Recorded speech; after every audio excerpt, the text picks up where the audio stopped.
Assalamualaikum warahmatullahi wabarakatuh. Bismillahirrahmanirrahim.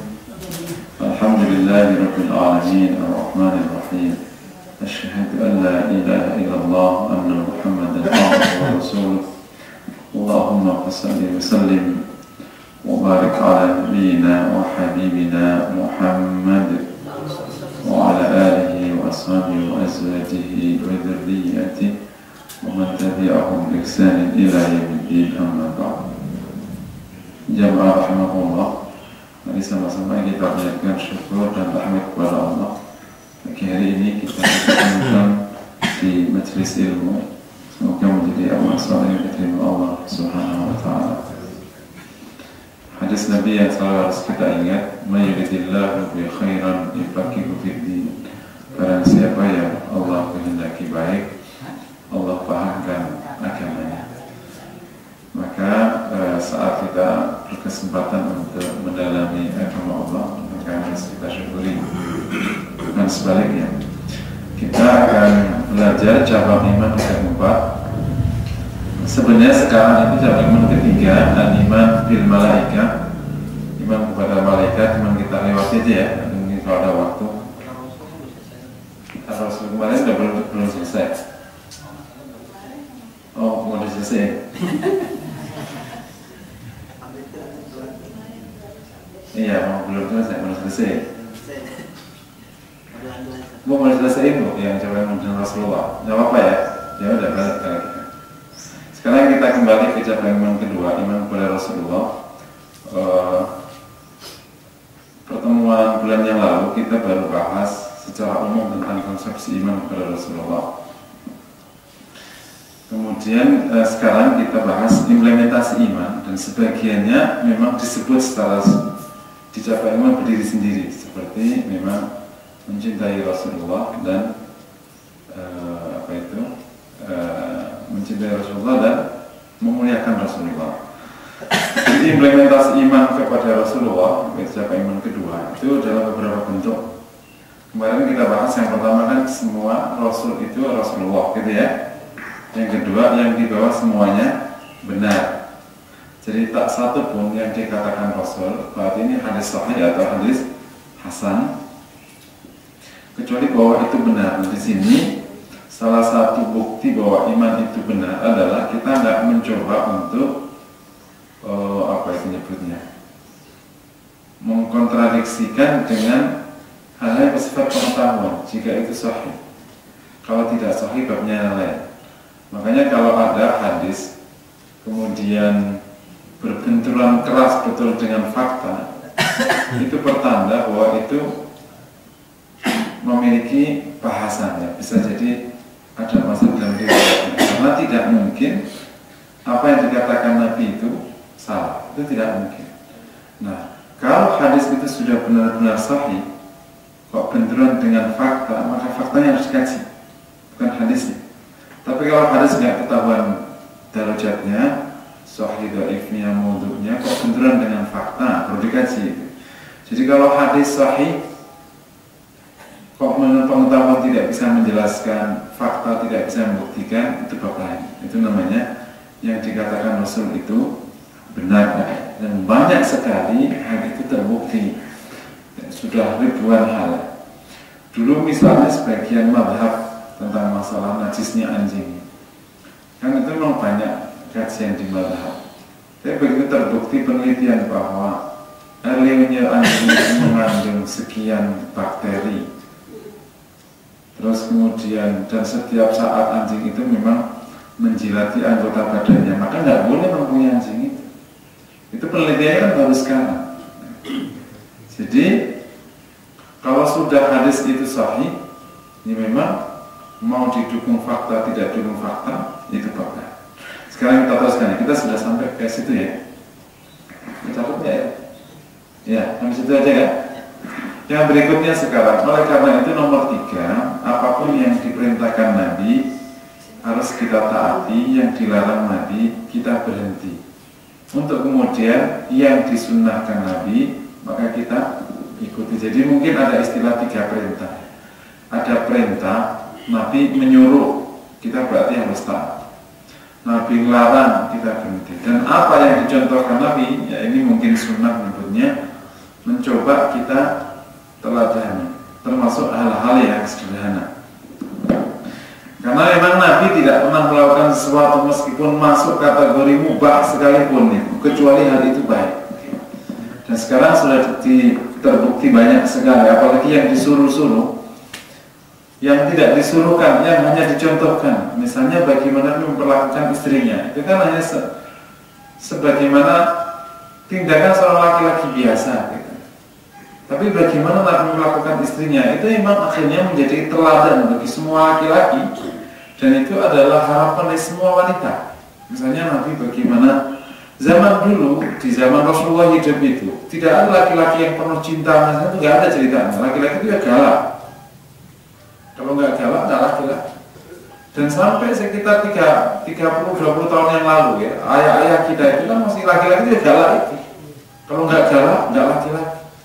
Yang lembut siapa? Ibu-ibu, itu betul.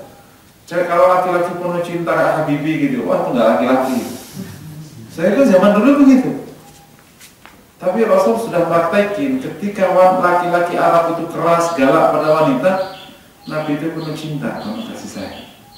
Dan itu ternyata itulah yang terbaik. Dan itu impian semua wanita terhadap sosok laki-lakinya, yakni penuh cinta, penuh kasih sayang. Bahwa engkau di medan perang engkau gagah berani, itu bab lain. Kalau di rumah jangan gagah berani, siang istrimu nah. Jadi penuh cinta, penuh lembut Rasulullah itu. Terus yang kedua, yaitu bab contoh ya yang dikatakan oleh Aisyah, karena Rasulullah SAW, ada seorang sahabat bertanya, kaifa Rasulullah SAW idza khala. Karena Rasulullah itu kalau sedang sendiri, yakni tidak bersama para sahabat, karena abarran nas, ya orang yang paling baik, akraman nas, dermawan, lahakan bersama, suka tertawa, murah senyum. 4 sifat laki-laki yang paling disukai wanita yang 4 ini. Pertama, baik sekali. Baik sekali itu dikisahkan oleh Aisyah, dia suka melayani diri sendiri, membantu pekerjaan istrinya, tidak membentak, tidak memukul, tidak menghinakan, dan lain sebagainya. Itu namanya, kalau dalam bahasa Al-Quran namanya ma'ruf. Mau nggak lu punya suami yang belagu gitu, yang ini air sini, pasti yang kalau suka main di sini ngambil nasi sendiri, suka baik sekali suami saya. Meskipun dilayani tapi dia mencoba melayani diri sendiri. Yang berikutnya akraman nas, dermawan. Nah, di mana-mana juga suka ya. Duitnya kayak pancuran air, nggak pernah berhenti. Jadi dermawan. Yang berikutnya suka tertawa. Itu maksudnya selera humornya tinggi, ya, selera humornya baik, punya selera humor. Karena wanita memang suka dibegitukan, nggak suka dikasarin. Yang terakhir murah, makanya pelawak itu istrinya tanya. Kesimpulannya saya nggak enak-enakin kesimpulannya ya. Karena wanita suka yang lucu.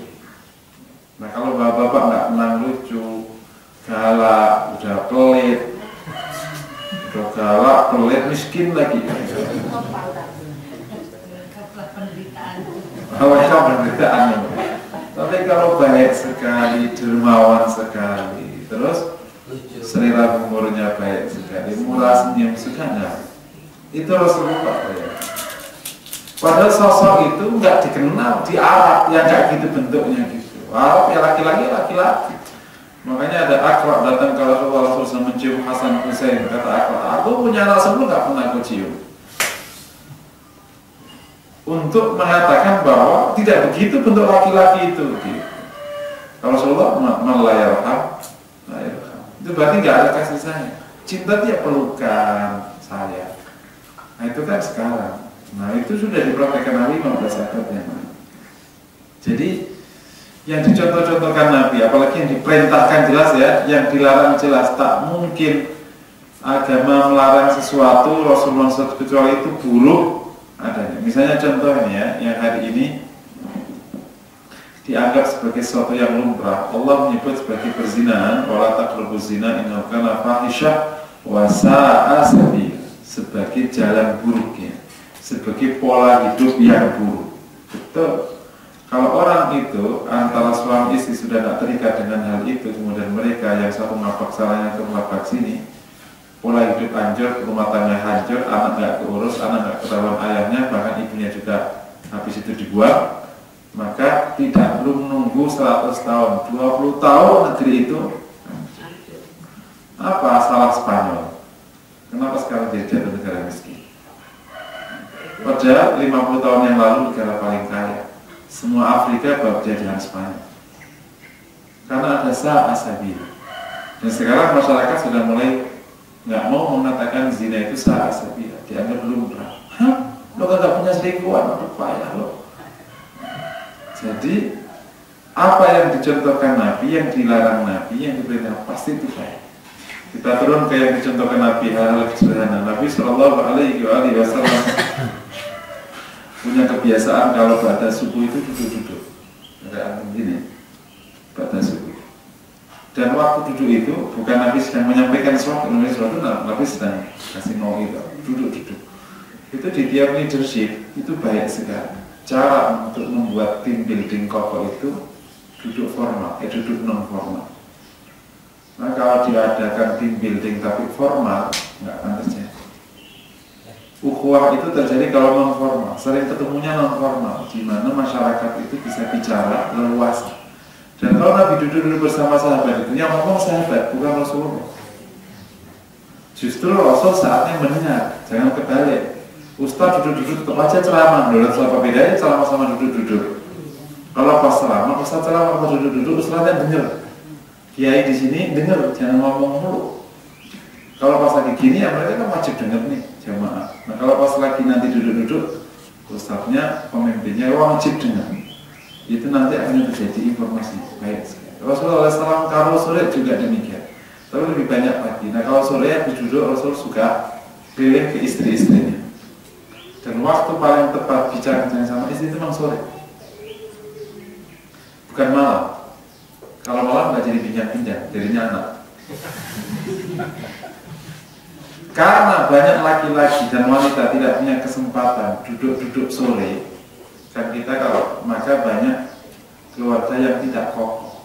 Karena kokohnya rumah tangga bukan hanya urusan anak, bukan hanya harta, tapi ada komunikasi baik. Nah komunikasi baik itu artinya waktunya yang pas. Rasul itu kalau sore kunjungin istrinya, kunjung. Nanti kalau maghrib masuk ke salah satunya. Sudah dia minat di salah satunya kan sesuai dengan gilirannya. Kan rumahnya kan berderet.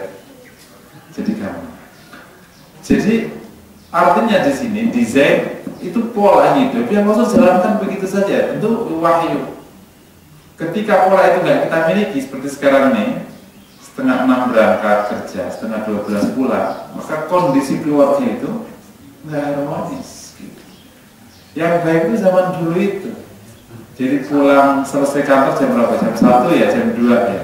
Jam 3 bapak-bapak sudah nyampe di rumah. Jadi ternyata anak-anak itu suka kalau bapak ibunya duduk di depan rumah kemudian itu dinamika yang itu memang baik ada saat dimana pasangan itu berbicara. Dan itu waktunya paling tepat. Rasul mencontohkan sore hari, bincang-bincang sama saya. Itu contoh sederhana kan? Itu kan seakan-akan hanya tindakan biasa saja. Rasul Shallallahu Alaihi Wasallam itu bahkan kalau sholat itu di tempat tidur. Rasul kan tidak ada sholat kayak rumah-rumah sekarang. Itu baik. Jadi hubungan suami istri itu baiknya dibawa ke dalam bentuk ibadah, bukan hanya hubungan beribadah. Jadi Aisyah SAW itu suka kalau Rasul sholat itu dia masih lonjor. Saya bayangkan berarti tidur Nabi itu ke arah, bukan ke arah kiblat. Jadi Aisyah itu kalau Rasul sholat malam, Aisyah masih melonjor. Nanti kalau Rasul mau sujud, Aisyah menarik kakinya. Harmonis nggak begitu? Harmonis sekali. Bawalah cintamu dalam ibadah. Itu keren banget. Serius. Bawalah cintamu dalam ibadah. Jadi situasi ibadah itu penuh cinta. Itu membuat rumah tangga sosok segar. Jadi kita sekarang ya, kalau sedikit keluar sedikit, Habibie kan termasuk mungkin sosok yang sangat penuh cinta pada pasangannya. Bukankah Rasul dulu ketika Khadijah datang, teman-teman Khadijah datang, ini teman Khadijah, ini teman, Rasul sangat mencintai Khadijah. Padahal waktu itu laki-laki nggak ada yang lebih kayak begitu istilahnya. Jadi Rasul telah memberikan contoh pola hubungan pasangan yang luar biasa.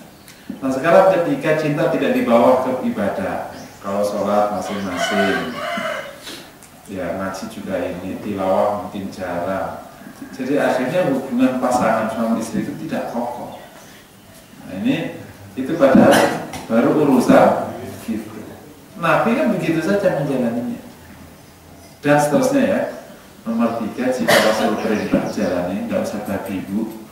Jika Rasul larang, berhenti saja. Jika Rasul mencontohkan, ikuti. Maka di sini di nomor 3 ini diperlukan kita banyak tahu tentang hadis Nabi. Jadi iman kepada Rasulullah itu hubungannya dengan hadis Nabi. Karena kalau nggak ada hadis Nabi, dari mana kita nyentuhnya? Terus apa yang kita akan jalani? Jadi PR besar di iman kepada Rasulullah itu banyak-banyak membaca hadis Nabi. Hadis Nabi itu ada 13 bab. 13 bab atau 13 kategori. Yang pertama ada bab tauhid, terus ada bab pakaian, bab hukum, asyratus sa'ah. Nomor berikutnya bab syama'il, perilaku Nabi sehari-hari. Ini yang jarang dibahas itu yang syama'il, perilaku Nabi. Sirah itu salah satu kategori. Sirah itu perjuangan Rasulullah. Kalau perjuangan itu ya habis ini jadi nabi perang. Terus kalau buku sirah pasti gitu urusan. Tapi sehari-hari bersama istri, bersama anak, bersama apa beda. Contoh lagi ya, kalau kita jarang ngaji syama'il tapi lebih banyak sirah, pemahaman masalah hubungan sama perempuan ini terkadang jadi nggak cocok dengan fitrah manusia. Contoh Rasul itu pernah dipanggil oleh nenek tua, ya Rasulullah, inna bi alaika hajah, saya punya kebutuhan. Kata Rasulullah, in sibti isis fi syakakil Madinah, kalau mau duduk aja di pojok situ, kata Rasulullah, nanti saya ke situ. Coba bayangin, kalau nenek-nenek tua manggil sama kita, nggak usah kemudian takut kholwah, itu nggak mungkin kholwah sama nenek tua. Jadi kepada para aktivis, para ustadz, jadi kalau nenek tua itu memperlakukannya nggak sama dengan nenek muda. Ada nenek muda, ada umur 17 digawin sama aki-aki, kan udah punya cucu, namanya nenek muda. Nenek tua nenek wangi gitu. Jadi khalwa ikhtilat itu ada rumusan-rumusannya. Karena itu kalau udah nek nggak boleh kita berduaan, nggak boleh nggak. Kan nggak pantas sih secara fitrah. Nenek mau diapain nenek? Jadi memang Nabi akhirnya mendatangi nenek tua, tentu ya di tempat itu tidak berdua, tidak hormat. Tapi istilahnya memang di sini kalau nenek tua disapa nenek mau diapain nenek sudah. Jadi memang bagaimana harus memperlakukannya itu beda sekali. Kalau nanti dilihat pakai hukumnya mengikuti yang kayak gini. Kemudian Nabi langsung duduk di situ dan kemudian menyelesaikan urusannya, baru kemudian nenek itu pergi. Nabi menerima undangan nenek tua di tengah jalan sekarang. Itu baik sekali. Apalagi, woi jangan dulu ya, nanti telepon dulu ke sekretaris saya. Waduh repot amat gitu. Itu banyak sekali pelajaran di situ. Berarti Nabi mempermudah orang ketemu, Nabi tidak terlalu merumitkan orang itu bentuk dari kerendahan hati. Kita kembali, jadi poin pertama tadi taat ya, nomor 3 berarti ya. Yang nomor 4 mencintai Rasulullah. Ini bab cinta nggak main-main. Ini salah satu kebaikan yang diangkat oleh dunia tasawuf itu, cinta itu didrive. Makanya lengkap dengan katakan diskusi yang ada di tasawuf, kita itu banyak berhutang budi dengan dunia tasawuf. Tasawuf itu kalau sudah bicara mencintai Rasulullah itu luar biasa. Sampai hari ini saya sering ngomong kayak gini, tapi jangan diteruskan ya. Ini namanya sholawatan itu ya, namanya sholawatan itu. Sebagiannya kan memang secara hukum ada diskusinya. Tapi saya itu tidak pernah mendapatkan situasi sebaik kalau saya lagi salawat. Namanya salawatan ya Nabi salam itu memang situasi, karena waktu itu memang tradisi para aulia dulu untuk mendrive cinta dia kepada Rasulullah. Salawat itu kan bukan puisi seorang Imam Barzanji. Imam Barzanji itu orang ilmu hati, orang tazkiyatun nafs, orang tasawuf. Mereka itu saking pokoknya hatinya, kalimatnya itu memang kalimat keluar yang indah sekali. Ya tidak dimiliki sama ulama yang lain yang tidak masuk ilmu hati.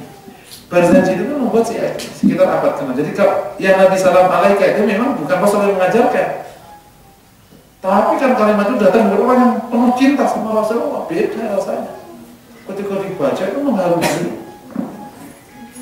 dan lain sebagainya. Jadi cinta itu kan bukan taat. Ada orang mengatakan cinta itu taat. Taat itu ya taat itu implementasi cinta. Itu untuk Allah atau yuhibbukumullah.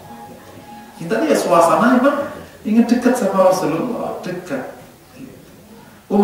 Ibnu Umar radhiyallahu taala, ini konteks sedikit berbeda. Bilal yang ini, pada waktu Rasulullah SAW itu meninggal, Bilal itu memeluk makam Rasulullah, dipeluk makam Rasulullah. Kenapa? Karena memang dia merasa hidup sama Rasulullah itu dulu gimana. Gak ada satu orang memuliakan kecuali Rasulullah. Dia adalah hamba yang dihinakan, kemudian dimerdekakan oleh Abu Bakar. Luar biasa. Dia peluk makam Rasulullah.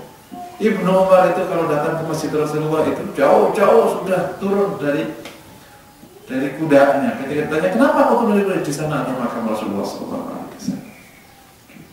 Kemuliaan Rasul itu waktu hidup atau meninggal sama saja.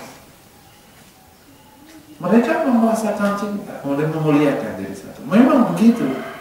Ini makanya di sini bab cinta ini harus kita drive, kita latih, tapi ada batasannya.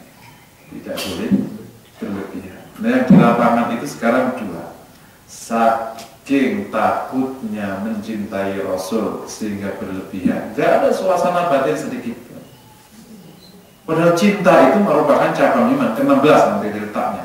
Nah, sekarang kita bahas di sini karena turunannya. Itu satu bab tersendiri. Seorang sahabat yang sengaja ingin mendekat dengan Rasulullah. Tadi di lapangan itu ada dua ekstrim. Yang satu saking takutnya berlebihan, sama saja, sama sekali nggak ada cintanya sama Rasulullah, sama sekali nggak ada tekanan. Diajak sholawat pun boro-boro dia, wah ingin ketemu Rasulullah. Semua orang ingin ketemu Rasulullah. Bahkan beberapa ulamanya yang dimiliki ulama-ulama hati yang memiliki ini. Bahkan sebagian ulama hadisnya dicengin nggak begini orang kayak gini.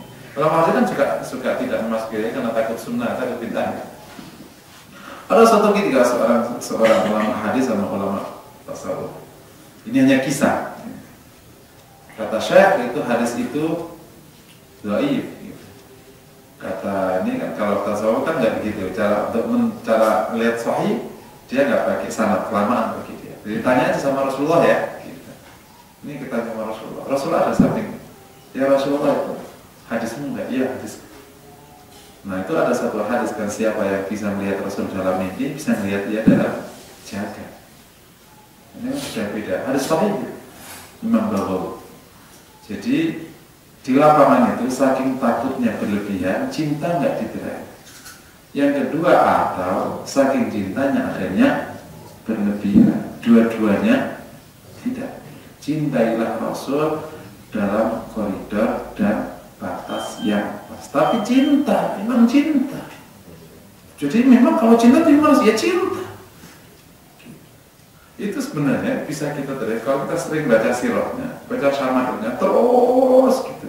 Nanti kalau saya setiap menyebut Rasulullah biasanya nangis. Dan ulama-ulama besar kalau menyebut Rasulullah, kalau menyebut peperangannya, wah biasa. Baik sekali. Nah dilatih karena kalau orang sudah mencintai Rasul, insya Allah gampang mengikuti sunnahnya karena dia mencintai Rasulullah. Cinta itu beda dengan ketaatan. Ketaatan itu implementasi cinta. Cintanya cinta, beda lagi. Jadi cinta itu suasana batin. Cinta itu bukan otak, bukan badan. Cinta itu hati. Ingin dekat sama Rasulullah Sallallahu Alaihi Wasallam.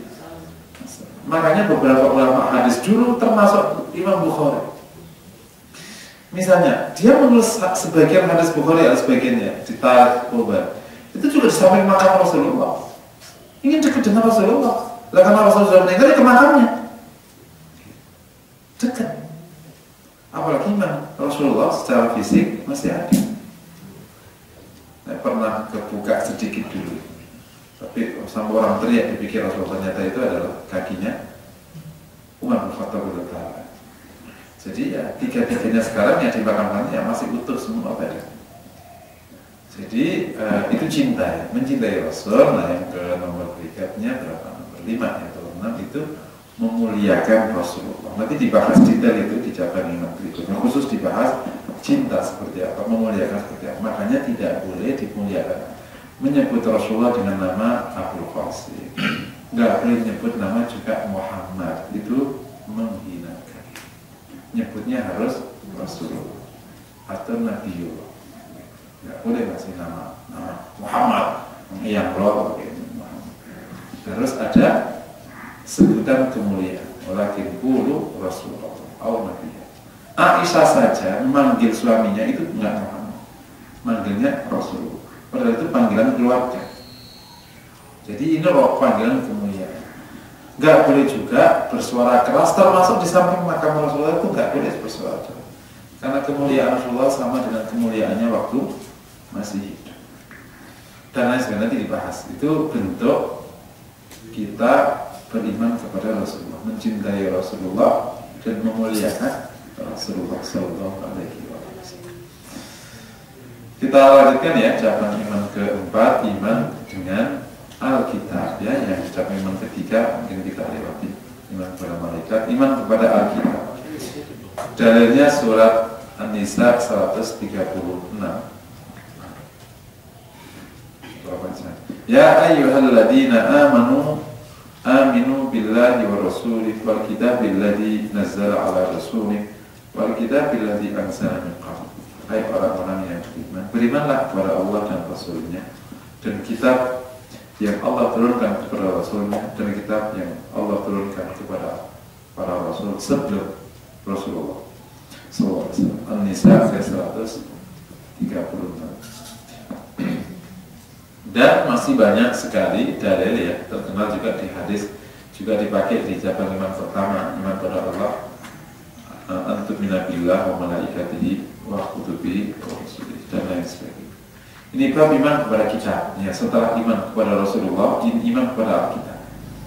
Salah satu tantangan kita sekarang adalah apa yang disampaikan Rasulullah nanti di akhir masa, engkau dapati Islam namanya, engkau dapati Quran namanya tulisan.